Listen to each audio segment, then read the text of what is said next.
ఈశ్వర్రెడ్డి గారు political analyst, పార్టీలో కాంగ్రెస్ పార్టీలో అభిప్రాయ భేదాలు సహజమా, లేదంటే ఇది ఒక క్రమశిక్షణ లోపమని అనుకోవచ్చా, లేదంటే క్రమశిక్షణ కొరవడింది కాంగ్రెస్లో కయ్యాల విషయంలో అంతర్గత ప్రజాస్వామ్యానికి ఇది ఒక నిదర్శనంగా చెప్పుకోవచ్చా? ఈశ్వర్రెడ్డి గారు మ్యూట్లో ఉన్నారండి. ఈశ్వర్రెడ్డి గారు వినపడుతుందా? ఈశ్వర్రెడ్డి గారు కాంగ్రెస్ పార్టీలో ఈ కయ్యాలు రైట్ వినపడుతుంది. కాంగ్రెస్ పార్టీలో కయ్యాలు మొత్తానికి ఇది క్రమశిక్షణ కొరవడిందని భావించవచ్చా, లేదంటే ప్రజాస్వామ్యానికి కాంగ్రెస్ పార్టీలో ప్రజాస్వామ్యం ఎక్కువ ఎక్కువ అని అంటుంటారు, మరి దానికి నిదర్శనంగా చెప్పుకోవాలి ఈ గొడవల్ని? అదే అండి, మీ క్వశ్చన్ వినపడుతున్నది. నాకు నేను మాట్లాడేది వినిపిస్తున్నది కదా? వినపడుతుందండి, కంటిన్యూ. Okay okay. అయితే మీరు ఇంతకుముందు కత్తి వెంకటస్వామి గారు వచ్చి జాయిన్ అవుతారని చెప్పారు.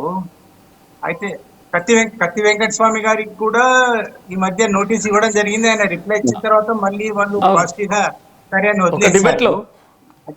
అదే అదే వారు వస్తే ఆ విషయం కూడా మనం మాట్లాడతాం. జాయిన్ అవుతారు, కత్తి వెంకటస్వామి గారు కూడా ఇప్పుడు జాయిన్ అవుతారు. ఓకే.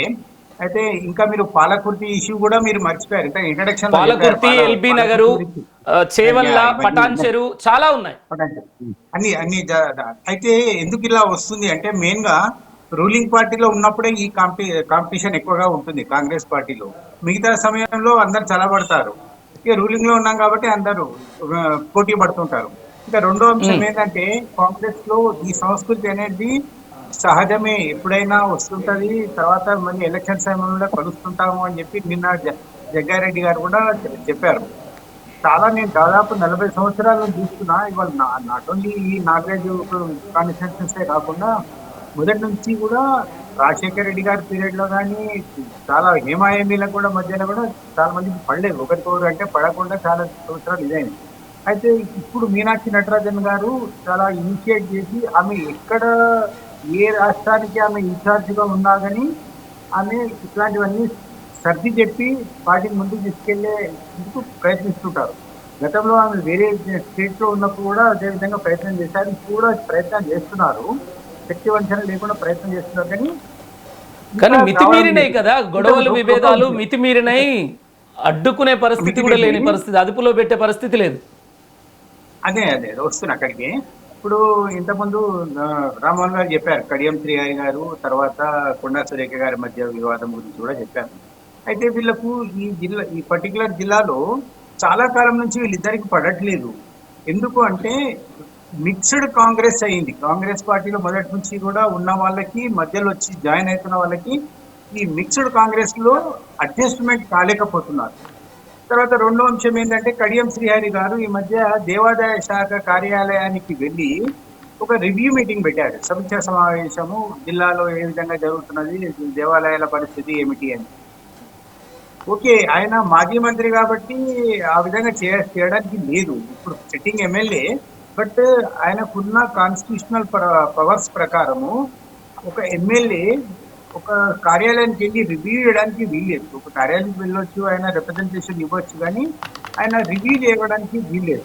అదే విషయాన్ని ఆమె కొండా సురేఖ గారు అన్నారు.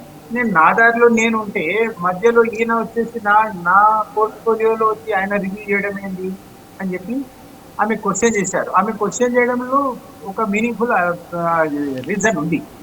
అయితే కడియం శ్రీహరి గారు ఇంతకుముందు రామన్ గారు చెప్పినట్టు ఏ పార్టీలో ఉన్నారంటే ఆయన చెప్పే పరిస్థితి లేదు, క్లారిటీ లేదు. ఇంకా మిగతా జిల్లాల్లో కూడా ఇదే పరిస్థితి. ఇప్పుడు కోమటిరెడ్డి రాజగోపాల్ రెడ్డి గారు ఉన్నారు, ఆయన కూడా పూర్తిగా అసంతృప్తితో ఉన్నారు. ఎందుకు అంటే ఆయనకు మంత్రి పదవి రాలేదని. మంత్రి పదవి ఇవ్వట్లేదు అంటే వాళ్ళ బ్రదర్ ఆల్రెడీ ఉన్నాడు. అంటే ఆయన ఏమంటాడు, నేను కోమటిరెడ్డి వెంకటరెడ్డి గారు ఇద్దరము అన్నదమ్ములమన్న విషయం ఎమ్మెల్యే టికెట్ ఇచ్చేటప్పుడు తెలియదా? ఇప్పుడు లాస్ట్ అవర్ లో ఎందుకు అంటున్నారు? నేను బీజేపీలో నేను ప్రశాంతంగా ఉన్నానని ఉంటే నన్ను కాంగ్రెస్ లోకి లాక్కొచ్చారు. ఎందుకు అంటే నేను వచ్చినప్పుడు చెప్పాను, నాకు అష్యూరెన్స్ ఇచ్చారు, నేను మంత్రి పదవి ఇస్తామని. మంత్రి పదవి ఇవ్వలేదు, ఆయన అసంతృప్తితో ఉన్నాడు.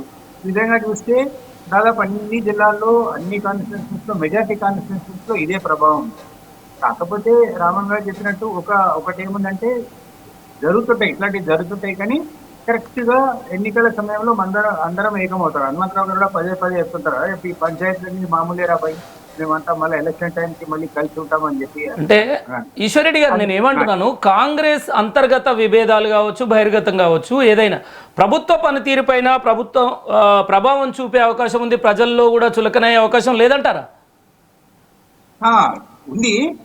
కాంగ్రెస్ లో ఎప్పుడైతే వీక్ గా ఉన్నారు అని అనుకుంటేనే మిగతా పార్టీలు అలర్ట్ అయిపోతున్నాయి. ఇప్పుడు ఉదాహరణకి బీజేపీ ఉంది. బీజేపీ వాళ్ళ అధిష్టానము వాళ్ళు ఫుల్ కాన్సన్ట్రేట్ చేశారు ఇక్కడ. దాదాపు 2 నెలలుగా 2.5 నెలలుగా లాస్ట్ ఏప్రిల్ 10th నాడు ఆ, ప్రధాని ఆ, ఎప్పుడైతే వచ్చారో ఆ రోజే చెప్పారు ఏమనంటే ఇక మీదట ఎవ్రీ మంత్ మన స్టేట్ కి తెలంగాణకి ఎవ్రీ మంత్ ఒక మినిస్టర్ లేదా ఏదైనా జాతీయ నాయకుడు విజిట్ చేస్తూనే ఉంటారు అన్నారు. ఎందుకు అంటే ఇక్కడ కాన్సన్ట్రేట్ చేస్తే మనం ఈజీగా బయటపడొచ్చు అనే ఒక అభిప్రాయం వాళ్ళకు ఉన్నది. వారు ఏమంటున్నారు పార్టీ మొన్న నితిన్ నవీన్ గారు కూడా ఏమంటున్నారంటే పశ్చిమ బెంగాల్ కంటే కూడా తెలంగాణలో అధికారం రావడమే ఈజీగా కనిపిస్తున్నది నాకు అని చెప్పారు. ఎందుకు అంటే ఇక్కడ ఉన్న పరిస్థితులు కాంగ్రెస్ లో దుకలుకలు, బీఆర్ఎస్ లో అంతెందుకు రేణుకా చౌదరి కూడా బీఆర్ఎస్ పుంజుకుంటుందనే వ్యాఖ్యలు చేశారు. ఫ్యామిలీ గొడవలు ఇంటర్నల్ గా వాళ్ళ ఫ్యామిలీ గొడవలు. ఆమె కవిత గారు టిఆర్ఎస్ పెట్టడంతో వీళ్ళకి తలనొప్పిగా మారింది ఆ పేరు ఆమెకు రావడం వల్ల, టిఆర్ఎస్ అని రావడం వల్ల. సో ఇట్లా చూస్తే రెండు పార్టీ ఇప్పుడు ఉన్నాయి 3 త్రిముఖ పార్టీలే కదండి. ఈ 3 పార్టీల మధ్యలో హోరాహోరీగా జరిగితే అప్పుడు వేరు ఉంటది. కానీ మధ్యలో ఏం జరుగుతున్నది, ఈమె రావడం వల్ల ఎవరు కవిత గారు పార్టీ పెట్టడం వల్ల బీఆర్ఎస్ కి వీక్ అయింది. ఇప్పుడు బీఆర్ఎస్ కి టిఆర్ఎస్ అనేది ఒక ఆల్టర్నేట్ గా తయారైంది. ఎలా అంటే కరెక్ట్ ఎన్నికల టైంలో బీఆర్ఎస్ లో ఉదాహరణకు నేనే ఉన్నా అనుకోండి, నేను ఒక కాన్స్టిట్యూన్సీ నుంచి పోటీ చేస్తా అంటే నాకు టికెట్ ఇవ్వలేదు అనుకోండి, నాకు ఆల్టర్నేట్ షెల్టర్ ఏం కనిపిస్తుంది, టిఆర్ఎస్ కనిపిస్తుంది. సో చాలా మంది ఏమనుకుంటున్నారంటే బీఆర్ఎస్ లో ఉన్న వాళ్ళు మనకు ఆల్టర్నేట్ షెల్టర్ అనేది ఒకటి ఉంది, నాకు ఇక్కడ టికెట్ రాకపోతే నేను అటు జంప్ అయిపోతా అనే అభిప్రాయంతో ఉన్నారు. ఈ రకంగా రైట్. ఒకవైపు ఈశ్వరెడ్డి గారు, కత్తి వెంకటస్వామి గారు వచ్చారు, అధికార పార్టీ ముగింపులో చెప్పండి. రైట్ రైట్ కానీ ఏదో అన్నారు అధికార పార్టీ కత్తి వెంకటస్వామి గారు ఉన్నారు, అందుకే మీరు ముగింపు వస్తే అసలు చర్చనే కాంగ్రెస్ పార్టీది. అదే అదే అదే ఇదే రకంగా కత్తి వెంకటస్వామి గారి కూడా ఇప్పుడే నేను ప్రస్తావించాను. కత్తి వెంకటస్వామి గారికి కూడా ఇటీవల షోకాజ్ నోటీస్ ఇవ్వడం జరిగింది. మళ్ళీ దాన్ని పార్టీ వారి రిప్లైతో విరమించుకున్నారు అని చెప్పి కూడా నేను ప్రస్తావించడం జరిగింది. కత్తి వెంకటస్వామి గారు మీద చదువుతున్నారు కత్తి వెంకటస్వామి.